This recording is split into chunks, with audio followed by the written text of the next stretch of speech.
Many congressional Democrats will not vote for the $1 trillion bipartisan infrastructure bill without passing the $3.5 trillion package. Lowered our credit rating. The failure to address the debt limit would be, as Secretary of the Treasury Janet Yellen recently stated, quote, have absolutely catastrophic economic consequences. Which is aimed at enacting President Biden's economic agenda. Folks, if this bill does not get passed, that means our stimulus payments and, of course, Social Security boost will not be approved, and many Americans will not get the help that they so desperately need. So now Biden will have to ramp up his engagement with congressional Democrats on Wednesday.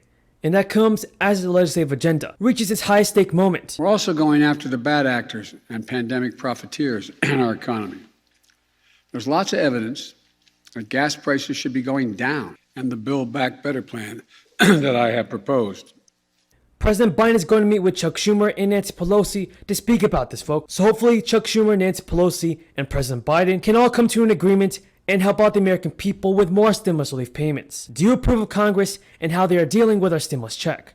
Tell me in the comments below. Now, the progressive leader, Pramila Jayapal, said that she called the meeting with Pelosi because she wanted the speaker to understand how serious progressives are about not passing a bipartisan bill unless the economic package was already passed. In my opinion, folks, there are too much back and forth negotiations going on. Congress must realize that there are still Americans in need of financial assistance. What's going to happen is that we're going to see approval of both parts in what we call this work period in the next week or so.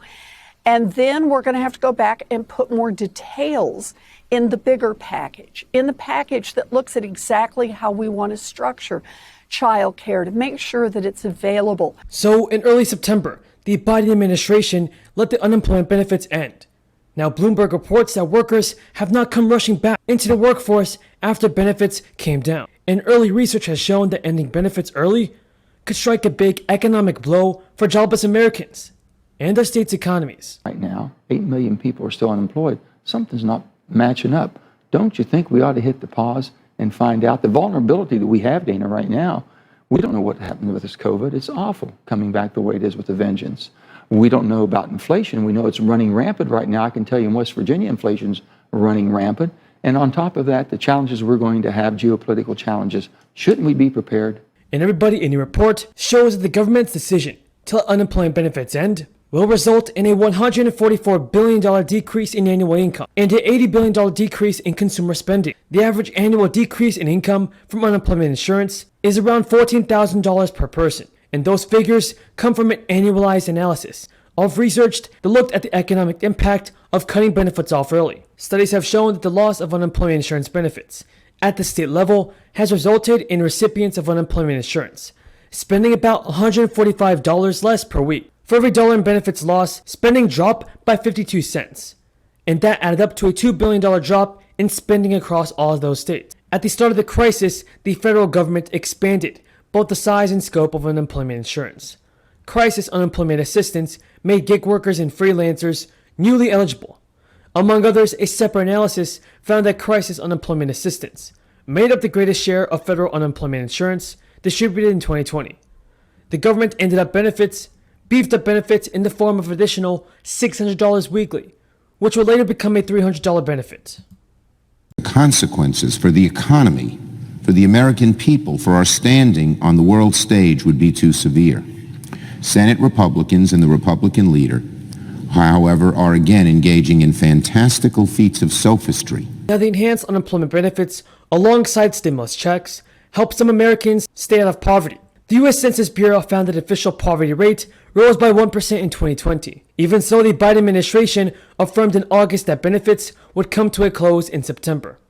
Although states should continue paying out benefits on their own or give impacted residents some relief payments.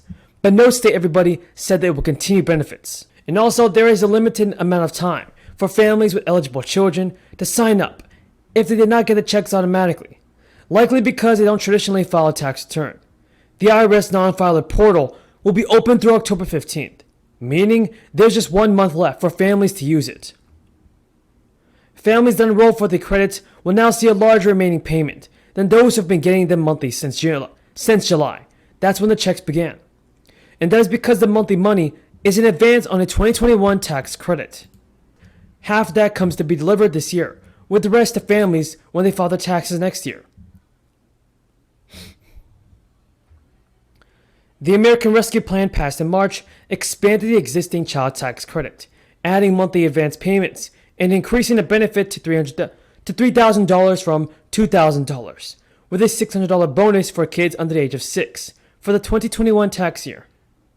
If they filed a tax return in 2019 or 2020 and had direct deposits, the family started receiving the first $3,300 of the credit in 6 monthly payments of $550. But we live in a country where minimum wage does not pay rent in a single state in the United States of America.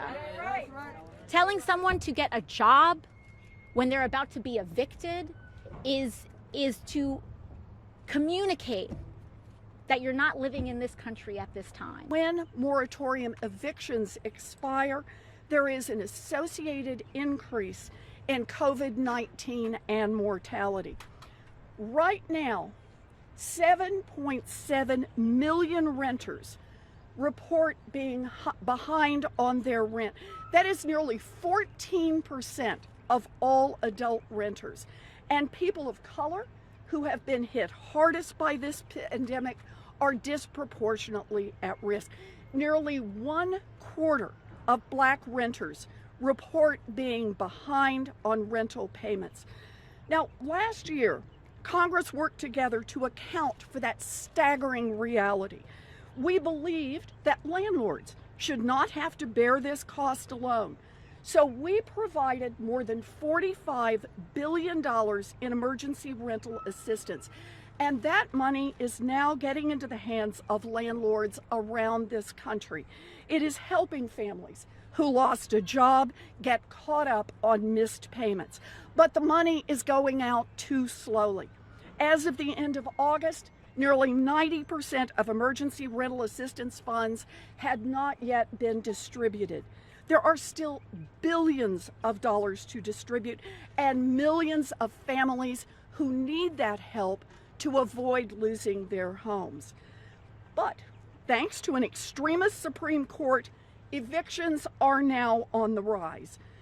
We can avoid further exacerbating this crisis if Congress can step up now and pass legislation that keeps families in their homes through the duration of this emergency. Implementing a new eviction moratorium will save lives. It is time now for Congress to act. And I am deeply honored to be here with my longtime partner and the woman who speaks the love language of policy, Congresswoman Ayanna Pressley. Ayanna?